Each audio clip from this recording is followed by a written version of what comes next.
नमस्कार मित्रांनो, स्वागत आहे तुमचं आमच्या एज्युकेशनल न्यूज या यूट्यूब चॅनलवर। तर मित्रांनो, या व्हिडिओमध्ये आज आपण केंद्रीय कर्मचारी आणि पेन्शनधारकांसाठी DOPTने जारी केले महत्त्वाचे आदेश प्रत्येक कर्मचारी पेन्शनधारकांनी जाणून घेतले पाहिजे। तर यामध्ये पेन्शनधारकांच्या हितासाठी DOPT वेळोवेळी महत्त्वाचे आदेश जारी करते। सर्व निवृत्ती वेतनधारकांना या आदेशांची माहिती व्हावी यासाठी यामध्ये काही महत्त्वाच्या आदेशांचा समावेश करण्यात आला आहे, जो प्रत्येक निवृत्ती वेतनधारकाला माहीत असणे अत्यंत आवश्यक आहे। त्यामुळे प्रत्येक आदेशाची तपशीलवार माहिती घेऊयात। PPO मध्ये कोणत्याही प्रकारची छेडछाड स्वीकार्य नाही।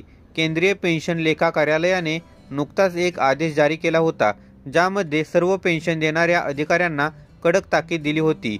ज्यामध्ये CPO ने म्हटले होते की पेन्शनधारकांचा EPPO जारी केल्यानंतर त्यावर कोणत्याही प्रकारचे हाताने लिहिणे आवश्यक आहे, कोणतीही टिप्पणी करू नये। बऱ्याचदा असे होते की निवृत्तीनंतर आणि EPPO जारी होण्याच्या दरम्यान निवृत्ती वेतनधारकाला काही देय रक्कम मिळाली तर पेन्शन देणारा अधिकारी त्याची नोंद EPPO वर हस्तलिखित करतो। CPO ने एक प्रकारची कारवाई चुकीची प्रथा असल्याचे म्हटले आहे। CPO ने म्हटले आहे की EPPO जारी केल्यानंतर त्यात कोणत्याही प्रकारची छेडछाड केली जाऊ नये।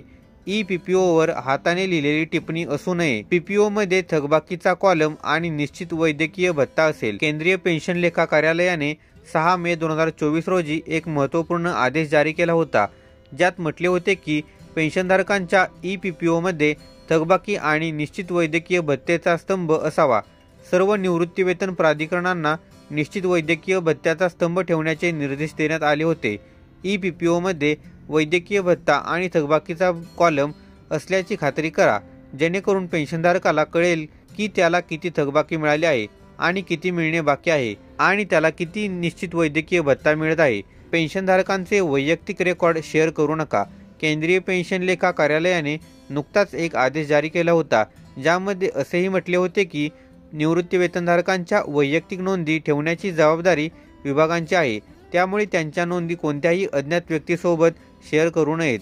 जर एखादा गुन्हेगार आढळला तर त्यांच्या बाबतीत असे घडू शकते। CPO ने अशी सक्त ताकीद दिली की पेन्शनधारकांचा डेटा आणि वैयक्तिक रेकॉर्ड पेन्शनधारकांच्या परवानगीशिवाय कोणत्याही तृतीय पक्षाशी शेअर करू नये। PPO मध्ये शॉर्टकट नावे वापरू नका। केंद्रीय पेन्शन लेखा कार्यालयाने नुकताच एक महत्त्वाचा आदेश जारी केला होता, ज्यात असेही म्हटले होते की निवृत्ती वेतनधारकांचे नाव PPO मध्ये शॉर्टकटमध्ये समाविष्ट करू नये।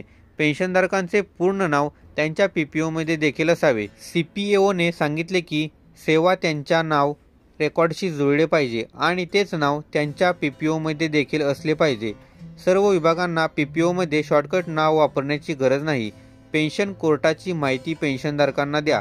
अनेकदा सर्व विभाग वेळोवेळी पेन्शन अदालत आयोजित करतात, परंतु निवृत्ती वेतनधारकांना त्यांची माहिती देत नाहीत।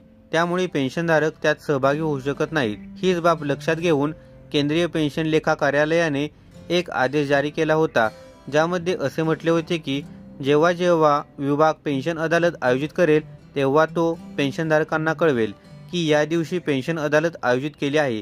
तुम्हीही त्यात सहभागी होऊ शकता आणि तुमच्या तक्रारी मांडू शकता। निवृत्ती वेतनधारकांना त्यात सहभागी होऊन त्यांच्या समस्यांचे निराकरण करता यावे यासाठी आम्ही त्याचा जास्तीत जास्त प्रचार करू।